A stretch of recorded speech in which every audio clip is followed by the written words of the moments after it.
base of the heart. Base. The bottom part, again, is pointed. That's the apex. If you have a lung model at your table, some of you do, you might notice that the lung is in an opposite arrangement. The apex of the lung, the wider part of the lung, is inferior. It's at the bottom. And the pointed apex of the lung is at the top. So if you picture a lung here on this side, the apex again at the top, the wide base at the bottom. Same thing over here. Apex at the top, base at the bottom. The arrangement of the lungs is opposite to the arrangement of the heart. But still the heart moves a little bit more towards the left side of the body than the right side of the body. The left lung, in response to that, is a little bit kind of smaller and pushed more posterior. Again, heart in the mediastinum, center of the thoracic body cavity. On the outside of the heart, you'll see a couple of blood vessels. I'll point out a few of them now, but when we get to chapter 21, we'll talk about many more blood vessels. For now, you'll need to know a few of them. Okay, this red vessel here, it has a number 9 on it on my model. The numbers are not the same on your models at the bench. This is the pulmonary trunk. Okay? The pulmonary trunk divides into pulmonary arteries. You can see one pulmonary artery here, it has a B. There's another pulmonary artery where an A is on the model. And hopefully you'll gather from that that the pulmonary arteries kind of divide into each of the lungs. So here we have the pulmonary artery moving into the left lung. Over here at the A, we have the pulmonary artery which would be moving into the right lung. Before they divide, this is called the pulmonary trunk. Another blue vessel on this side of the heart. Again, this is the right side of the heart. At the number 16 on my model, this is the superior vena cava. Right here. I'm not talking about these two. These are other vessels that we'll do later on. Only right here, superior vena cava. If I turn the heart this way, again, this is the left side of the heart. There are two red vessels over here. These are the pulmonary veins. I'm going to turn the heart to the back. You can see a blue vessel here at the bottom of the heart. This is the inferior vena cava. Now I'm turning the heart more to the right side. Two red vessels on this side. These are the pulmonary veins. I said pulmonary veins again. These are the pulmonary veins for the right lung. These are the pulmonary veins for the left lung. Another vessel you'll need to know on the back of the heart is this large blue vessel here at number 27. This is the coronary sinus. Now you should notice the coronary sinus, the inferior vena cava, and the superior vena cava are all blue. Blue, when we're looking at any of the models, means low oxygen content. We could also say deoxygenated. Okay.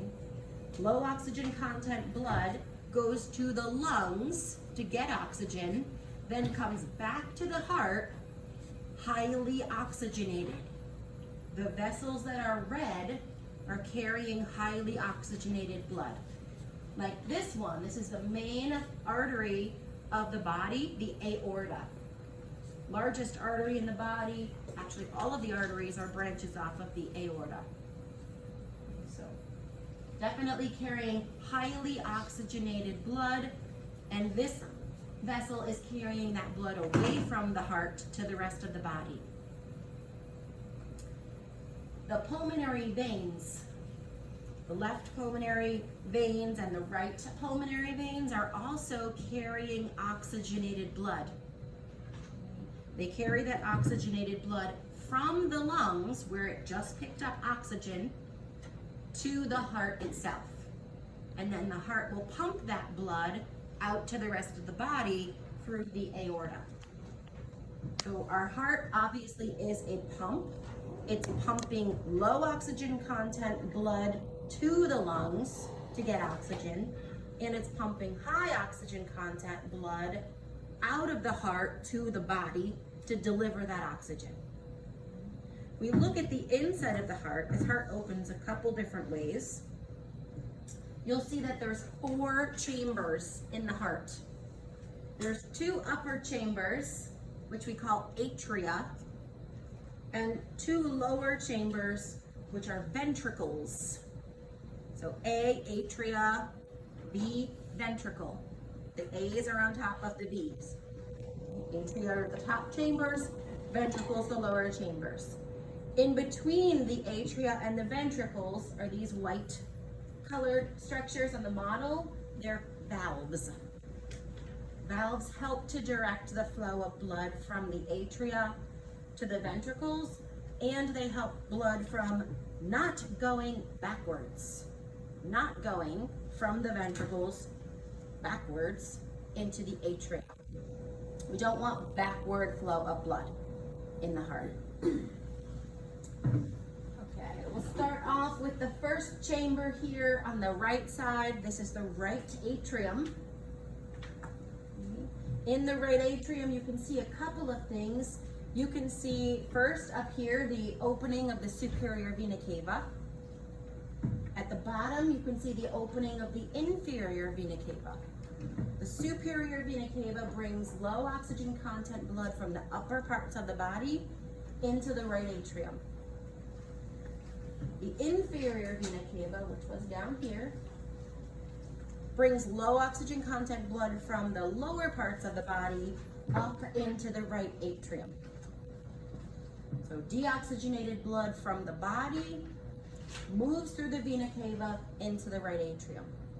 But we also have to look at this area here, which is the area that the coronary sinus is going to bring that low oxygen content from the heart itself into the right atrium of the heart. So the heart's an organ, like all of the other organs, it needs a blood supply. It's the coronary sinus, this large vessel at 27 on the back, that carries that low oxygen content blood from the heart to the inside of the heart where it can be pumped to the lungs.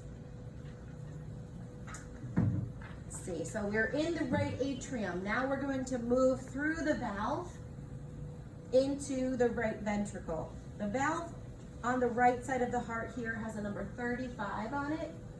It's called the tricuspid valve. The tricuspid valve is on the right. It's also called an atrioventricular valve because it's between the atria and the ventricle. So it's an AV valve. Make sure that you know it's the tricuspid. I say that because on the left side of the heart, there's another atrioventricular valve. That's this one here. It's number 41. Even though it's an AV valve, it's not the tricuspid. Tricuspid is only on the right. This valve here on the left is called the bicuspid valve. The bicuspid valve brings blood from the left atria to the left ventricle. Again, 2 top chambers, the atria. We have a right atrium and a left atrium. Bottom chambers, right ventricle, left ventricle. What you hopefully will notice as we go through as well, the right side of the heart carries low oxygen content blood. So you'll notice there's a lot of blue over here. The left side of the heart carries high oxygen content blood. And there is a wall to separate the 2 sides. It's called the septum. This wall, mass of cardiac muscle here, separates both ventricles. It's the interventricular septum. Inside the atria, kind of see the wall on this side, as well the wall here. There is a septum separating those atria on the inside. It's the interatrial septum. So it keeps the 2 halves of the heart separate. Low oxygen content blood moving through the right side, eventually to the lungs. High oxygen content blood moving through the left side, eventually to the body. So we'll go back to the right atrium. We came from the right atrium, we went through the tricuspid valve, now we're in the right ventricle. From the right ventricle, the blood's going to go up through another valve. This valve's called the pulmonary semilunar valve. If you remember, what was this vessel? Feel free to jump in. What do we call it? Pulmonary trunk. Okay, so the name of this valve, being pulmonary, goes with the vessel that's near it, pulmonary trunk, tells you where this blood is going. When you hear pulmonary, I hope you think lungs. Blood from the right ventricle is passing through the pulmonary semilunar valve into the pulmonary trunk and the pulmonary arteries, bringing that low oxygen content blood to the lungs. Both the right and the left lung get low oxygen content blood from the right ventricle. Once that blood is in the lungs, then it picks up oxygen.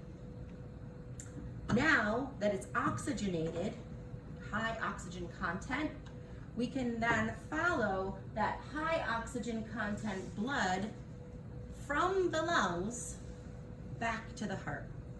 And no longer is that blood considered low oxygen content, it's now bright red.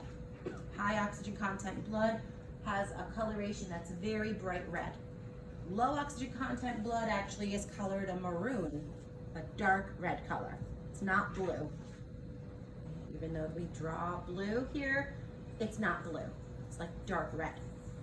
But it makes the model look much more pretty if it's blue versus red rather than maroon and bright red.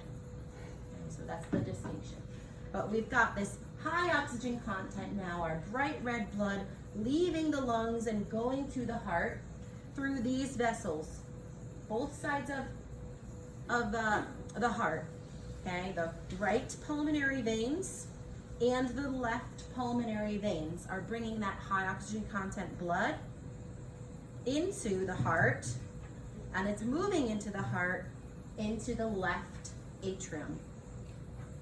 If you look in the left atrium, you can see the openings for the left pulmonary veins, and can you see that in there?